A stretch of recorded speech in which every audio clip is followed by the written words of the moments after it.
दोस्तों, हम सभी जानते हैं कि हिंदू पुराणों के अनुसार कालखंड यानी समय को 4 युगों में बांटा गया है और इसी कालखंड में सतयुग, त्रेतायुग, द्वापर युग और कलयुग के नाम से जाना जाता है।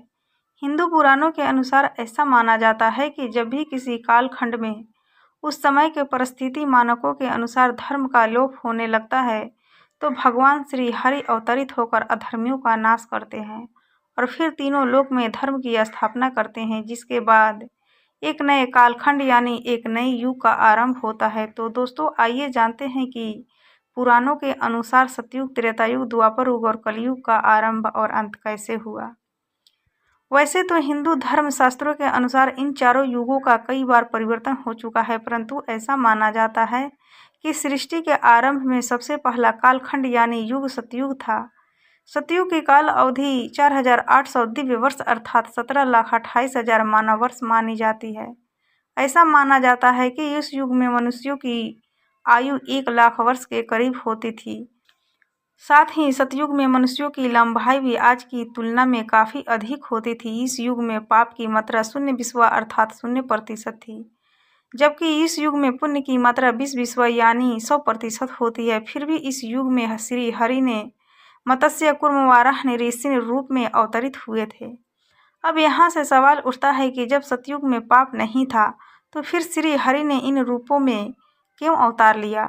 तो दर्शकों, आपको बता दूं कि जब परम पिता ब्रह्मा ने इस सृष्टि की रचना की, तो उस समय देवों, मनुष्यों, नागों, गंधर्वों आदि के साथ साथ दैत्यों की भी उत्पत्ति की, ताकि सृष्टि का संतुलन बना रहे।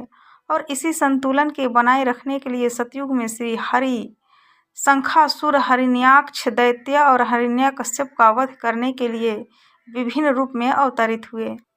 हिंदू धर्म ग्रंथों के माने तो चूंकि उस समय मनुष्य अपने विकास की ओर अग्रसर हो रहा था, अर्थात मनुष्य जानवरों से धीरे धीरे अपने वास्तविक रूप में आ रहा था। इसके अलावा हरि का ये सारे अवतार मानव के विकास का भी प्रतीक माना जाता है।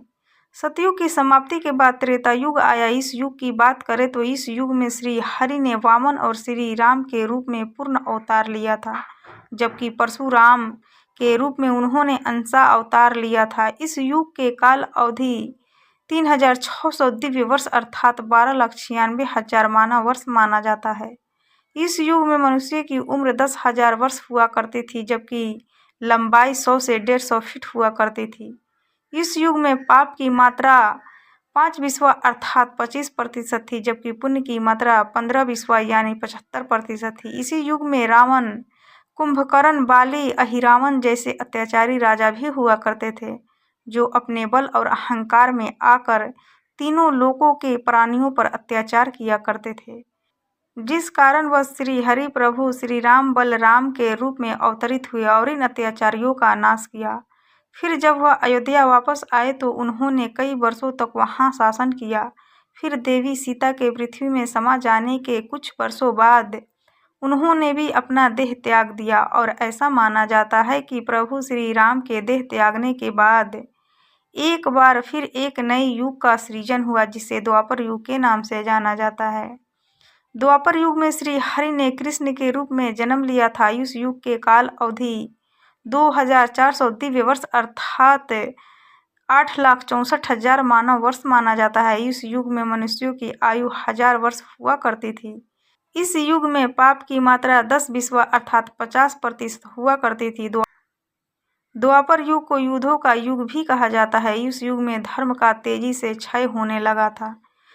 चारों ओर अधर्म अपना पांव तेजी से पसारने लगा था। तब भगवान श्री कृष्ण ने पापियों का एक एक कर नाश करना शुरू किया और जब महाभारत युद्ध के पश्चात सारे अधर्मियों का नाश हो गया, तब युधिष्ठिर को हस्तिनापुर का राजा घोषित किया गया। जिस समय युधिष्ठिर का राज तिलक हो रहा था, उसी समय गंधारी अपने सभी पुत्रों की मृत्यु के जिम्मेदार मानते हुए भगवान श्री कृष्ण को श्राप दे दिया। गंधारी ने भगवान कृष्ण को श्राप देते हुए कहा कि कृष्ण, जिस तरह तुमने मेरे कुल का नाश किया, उसी तरह तुम्हारे भी कुल का नाश होगा। उसके बाद पांडवों ने 36 साल तक हस्तिनापुर पर राज किया। फिर गंधारी के दिए श्राप के कारण भगवान श्री कृष्ण की द्वारिका नगरी स्थिति दिन बर दिन बिगड़ने लगी। द्वारकावासी मदिरा पीकर आपस में लड़ने लगे और एक दूसरे को मारने लगे। यह देखकर एक दिन भगवान श्री कृष्ण पूरे यादव वंश को प्रभास ले आए, परंतु वहां भी श्राप के कारण संपूर्ण यादव वंश एक दूसरे के खून के प्यासे हो गए और अंत में हालात इतने बिगड़ गए कि पूरा यादव वंश ही खत्म हो गया। उसके बाद एक दिन भगवान श्री कृष्ण एक वृक्ष के नीचे विश्राम कर रहे थे। उसी समय किसी शिकारी ने भगवान श्री कृष्ण पर ही निशाना साध दिया, क्योंकि भगवान ने मृत्यु लोक में जन्म लिया था, इसलिए इस मनुष्य रूपी शरीर से एक दिन उन्हें दूर होना ही था। अतः भगवान श्री कृष्ण ने अपना देह त्याग दिया और वैकुंठ धाम चले गए। उधर जब इस बात की सूचना युधिष्ठिर को मिला तो उनको भी समझ में आ गया कि अब उनके जीवन का उद्देश्य खत्म हो चुका है। द्वापर युग इस समय अपनी समाप्ति की ओर था और कलयुग का प्रारंभ होने वाला था। इसी बात को ध्यान में रखते हुए युधिष्ठिर ने हस्तिनापुर का राजपाट परीक्षित को सौंप दिया तथा खुद चारों भाइयों और द्रौपदी सहित हिमालय की ओर अपनी अंतिम यात्रा पर निकल पड़े। फिर पांडवों के हस्तिनापुर से निकलते ही कलयुग का आरंभ हो गया और आज हम इसी कलयुग में जी रहे हैं।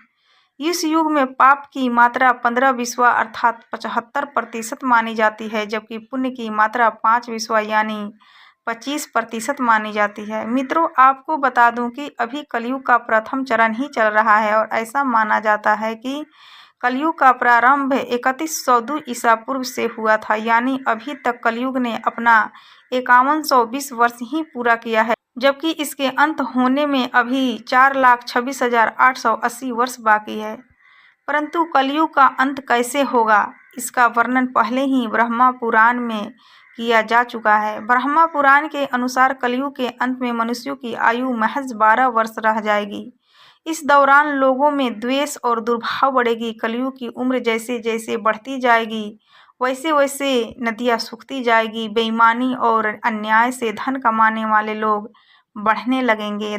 धन के लोभ में मनुष्य किसी की भी हत्या करने लगेगा। इंसान सभी धार्मिक काम करना बंद कर देगा। गाय दूध देना बंद कर देगी। मानवता नष्ट हो जाएगी। लड़कियां बिल्कुल भी सुरक्षित नहीं रहेगी। उनका अपने ही घर में शोषण होने लगेगा। अपने ही घर के लोग उनके साथ व्यभिचार करने लगेंगे। सभी रिश्ते नष्ट होने लगेंगे और जब आतंक अपनी चरम सीमा में होगा तब श्री हरि कल्कि अवतार लेंगे और पृथ्वी से समस्त अधर्मियों का नाश कर देंगे और उसके बाद एक बार फिर से नई युग सतयुग का आरंभ होगा। दोस्तों, आपको बता दूं कि अभी तक युग परिवर्तन का यह 22वां चक्र चल रहा है और वर्तमान युग के समाप्त होने के बाद यह अपने 23वें चक्र में प्रवेश करेगा। तो दोस्तों, ये कहानी आपको कैसी लगी कृपया हमें कमेंट बॉक्स में कमेंट करके ज़रूर बताएं और साथ ही अच्छी लगी होगी तो अपने दोस्तों के साथ ज़रूर शेयर करें ताकि और लोगों को भी ये शिक्षाप्रद कहानी सुनने को मिल सके। तो दोस्तों, हम विदा लेते हैं, फिर मिलेंगे ऐसे ही नई कहानी वीडियो के साथ। तब तक लिए आप अपना ख्याल रखिए, अपना ध्यान रखिए, खुश रहिए और खुशियाँ बांटते रहिए, क्योंकि खुशियाँ बांटने से ही बढ़ती है। जय हिंद, जय भारत।